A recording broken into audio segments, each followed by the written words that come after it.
If you thought the Crawford-Davis beef was history, think again. Terrence Crawford just dropped a bombshell in a sit-down interview, and Gervonta, Tank Davis fired back instantly. Crawford suggested matching Tank with Shakur Stevenson on the undercard of his mega fight with Canelo Alvarez.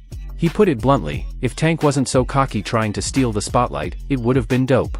Tank's response has set social media, sports media, and locker rooms everywhere buzzing. Let's break it down. Crawford and Canelo, I'm pretty sure Shakur and Tank? Yeah, that would be dope. That would be dope, but if Tank was not so cocky to be on a Terrence Crawford undercard, that would be dope. But I don't see Tank taking a backseat to no fighter. So here's the tea. Crawford sat down for an exclusive with The Ring, where he confirmed he'll headline the Riyadh Season Mega Show on September 13th against Canelo. But he also wants the card stacked, and what better addition than the long-awaited lightweight clash between Shakur Stevenson and Gervonta Davis? Crawford painted his dream scenario, saying it would have been awesome, if only Tank wasn't too cocky to appear on a Terrence Crawford undercard. It wasn't meant as shade, more like a challenge. He doubled down, praising Shakur and even Keyshawn Davis as the best in the division, no debate. Subtle yet brutally honest. His message was clear, Stevenson deserves the spotlight, and Keyshawn Davis belongs on that stage too. Hey, buddy Shakur, just one question. How did Keyshawn look, man? Get ready for whoever comes next, man. That boy ready. He been ready, actually. You know what I mean? Just given the opportunity, that's all it is. You got two little brothers that is closing on Tank. You know, one of them gonna get him. One of them gonna get him. Yeah. It's gonna be a great night of boxing when they do. Awesome, priest. Terrence is basically saying he values the sport enough to let Shakur have his moment, while Tank only wants the spotlight on himself. That statement lit up boxing platforms, influencer circles, and fan discussions, with everyone eager to see how Tank would respond. He would never even think about to come up to 154. What about 47 though? Yes, if he get to pick his opponent. But Tank would never come from 35 to 54. Y'all got into it on social media around that time. Is that just you being competitive, like when that happens? Or is it like... I just really don't like that, dude. Why though?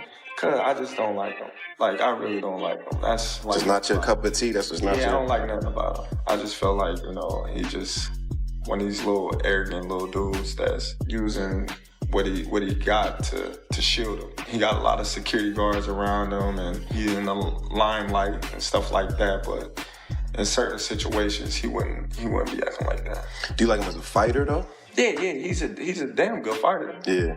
But, like, his core personality and his ways, Tank fired back right away, jumping on social media with a sharp, no-nonsense reply. His message was short, fierce, and classic Tank. He declared, "I don't take second place to no man," questioning who Crawford thinks he is and what gives him the authority to script the card. Tank made it clear he doesn't play second fiddle, not even on a massive stage with Canelo. His stance was loud and clear, Tank is the show. Next, I told y'all who I want to fight. I can't keep saying the same thing. I already told y'all who I want to fight. The best versus the best. That should be my next fight. I told y'all I'm a dog. I'm top level, elite level fighter. So let's make boxing great again. Let's put the best fighters in the ring with each other, and let's see who come out victorious. What's interesting is Tank didn't just boast, he leaned on his history. He reminded everyone he's unbeaten with one-punch knockout power, while Crawford is busy talking about undercard slots. That hit hard. The boxing world erupted as clips of his response spread across TikTok, Instagram, and X. Fans were shouting, "Make Tank versus Shakur the main event." When people, what I got from that is he's a hater. If you don't know me as a person, let's say you don't like me. You don't know me. You feel me? And I don't give a fuck. Everybody including win. I mean, win. Same question for you. You're a proud father. Let's break down the layers here. On the surface, it looks like two elite fighters trading shots, but it runs deeper. This is about branding, legacy, and power. Terrence Crawford is set to face Canelo in Riyadh on the Global Knockout card in 2025, and naturally, he wants the undercard stacked with names worthy of that stage. Shakur versus Keyshawn fits perfectly, they're hungry, rising, and making noise in the ranks. But Tank feels that even in a lightweight unification clash, he should command the spotlight, not play second fiddle. Davis speaking about you. Is that ever a possible fight? Yeah, if he want to dare to be great, he can be like all the other fighters that moving up 2 weight classes and, you know, daring to be great. You would fight him. Man, tell him to come up there. He got to come to win 54. He said I got a glass chin, so tell him to come and touch it. Wow, man. Gervonta said you got a glass. He said I got a glass chin. Tell him to come and touch it. At 147? At 147. I'll make 147 for him. Ooh, see, oh, man. You're going to have a pre-camp. Then what the people going to say? Oh, he's beating up on little guys. I don't know. Then comes perception. Crawford has built a reputation as quiet but deadly, measured, precise, and intelligent. His subtle, strategic jabs stand in sharp contrast to Tank's explosive, high-octane personality. That clash fuels the entire dynamic. Crawford views Tank's ego as predictable, while Tank interprets Crawford's humility as either insecurity or a deeper threat. At its core, this is also about respect and hierarchy. Crawford implied Tank would never accept being on an undercard, framing it as a test for someone defined by arrogance. Tank's response proved his fight, resourcefulness, and business sense. He's not just defending pride, he's protecting his professional narrative. Shakur, what have Shakur done? What have he done in the sport? He haven't done nothing. The young one is looking more better than him. Who that? The Keyshawn. Keyshawn looking way more better than this. I keep screaming his name. He haven't done nothing. Keyshawn haven't even done nothing. So what do you say to those who I might keep be saying afraid? his name for? So what do you say to those who might be saying that, you know, Tank is afraid of Shakur? Afraid of what? Afraid of what? Us fighters, if we're afraid of somebody, it gotta be somebody hitting us and hurting us. Like, he don't have no offense. Everything is defense. Defense only win in basketball and football. That shit win in boxing. But let's keep it real. Gervonta "Tank" Davis hasn't done much since that lackluster majority draw against Lamont Roach back in March. The fight left fans confused, critics divided, and Tank seemingly sliding downward. Since that night, the gloves, the hunger, the edge, the focus, they all look gone. And instead of running it back for a rematch to set the record straight, Tank's been ducking, flat out avoiding Roach. Period. Game. What do you want your legacy to be when it comes to this game, man? Beat the system. That's system. It. What's the system of boxing? Beat the system of boxing, life. Just beat the system. Be able to spread my wings and had my people next to me spread their wings. That's it. I ain't really got no big goal of this sports and all that. I just want to get my money and just... Instead, he's out here calling out Jake Paul. Yes, you heard that right, Jake Paul. What are we even doing? That's not boxing, it's YouTube beef with gloves on. Let's be honest, Tank vs. Jake is nothing but a cash grab, a circus act dressed up as a pay-per-view. No legacy, no real belts, no meaningful rankings, just viral clips, noisy press conferences, and hype. The worst part? Both fighters seem ready to make it happen. I'm not sure, bro. I'm definitely not sure, but hopefully we could get it before. Nah, it probably won't be this year. Is that the one you want next? It's definitely the one I want next, but it's not gonna be next. You might see it in a minute.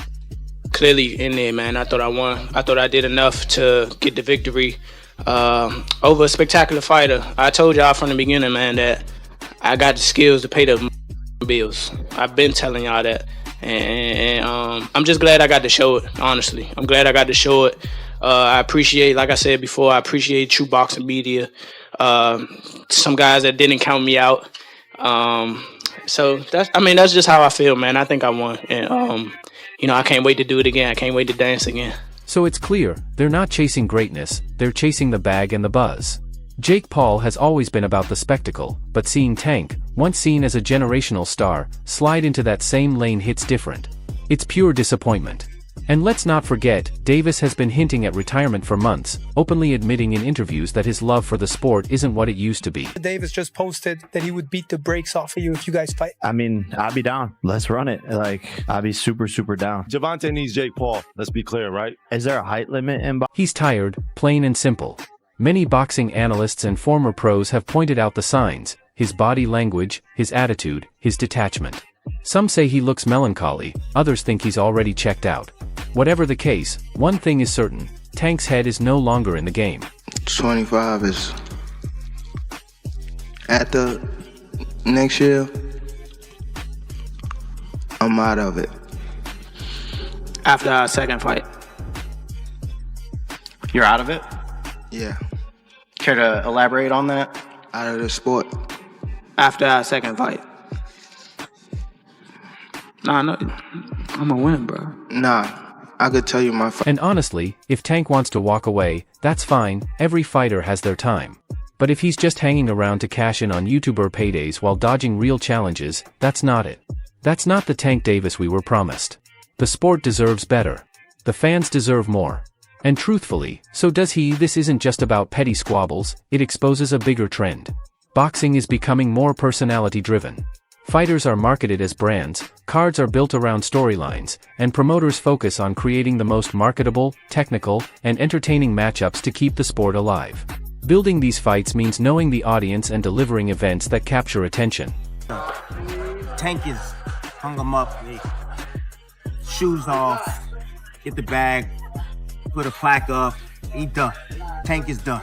When you say done, you mean like not fighting anymore? Tank is checked out mentally.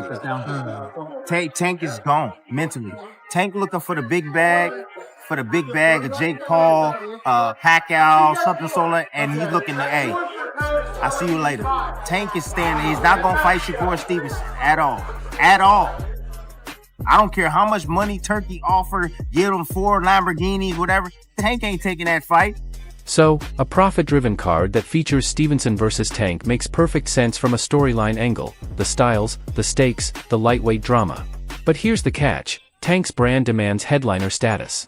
Is it worth it to him if he's not leading his own show? This situation proves what boxing fans already know: flashy marketing and big personalities often drive matchups more than pure competition or the best fights for the sport.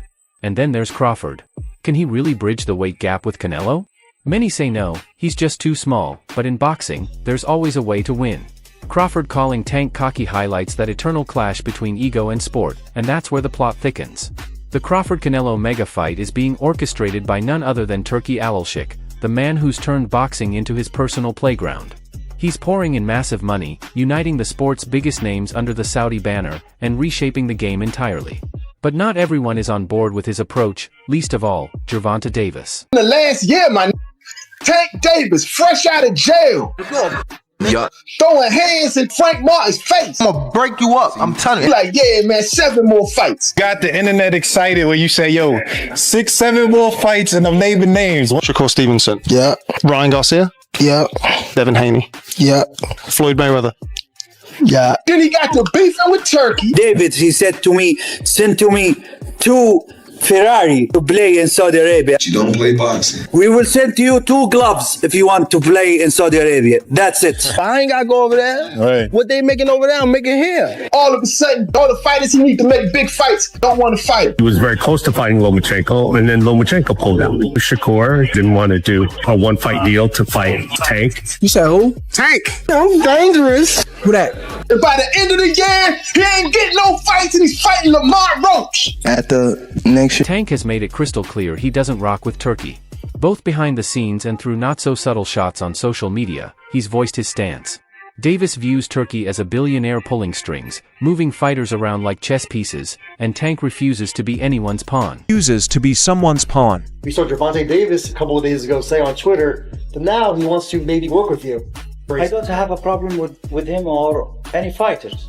If he respects what we are doing to the boxing, I don't have any problem.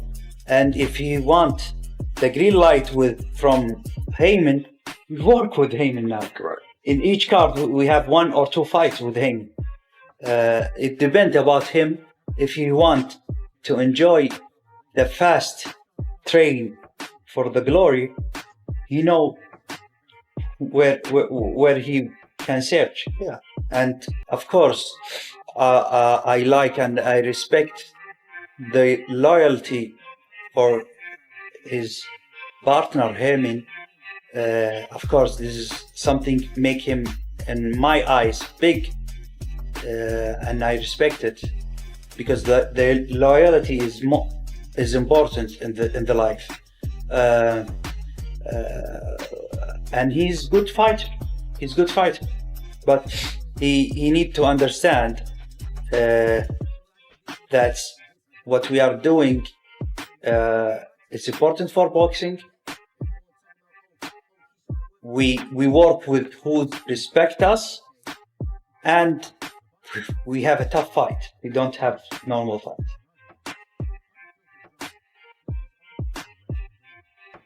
While other fighters chase a slice of the Saudi purse, Tank is carving his own path, even if it costs him big opportunities. He's not willing to play by Turkey's rules, and that may be why he's been absent from these mega cards.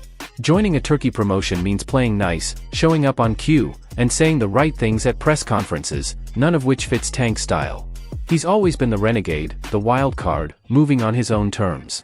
So it's no surprise that Crawford vs Canelo is grabbing all the headlines, powered by Turkey's billions, while Tank remains on the sidelines. It's not an accident, it's a statement. Tank refuses to be managed. You know the last two fights you want to go out on?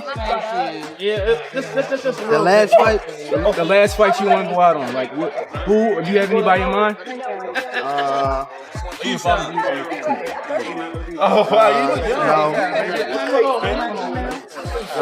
No, I'm saying, no, I don't have my name right now. But I got somebody I want to call out after this fight. You said you got somebody you want to call out after this fight? Yeah. Who is that? I'm not going to tell you. Keep it quiet. Is it Lomachenko? Who? Somebody asked Lomachenko. No. All right. Turkey said he got your 2 Ferraris ready. What you think about that? Who? Turkey said he got your 2 Ferraris ready. I need 3 now. Yeah. Alright, boxing fans, here's the deal. This isn't just about an undercard slot, it's about respect, ego, legacy, and who owns the spotlight. Crawford wants to build a stronger card, while Tank is focused on elevating himself. Either way, the business side guarantees us a show. Now we want to hear from you. Who's holding the bigger flex right now, Crawford or Tank? Should Tank accept a spot on the mega card, or risk losing some shine? And do you think Shakur has something even bigger lined up? Drop your thoughts in the comments, hit that like button, and subscribe to the channel. See you in the next one.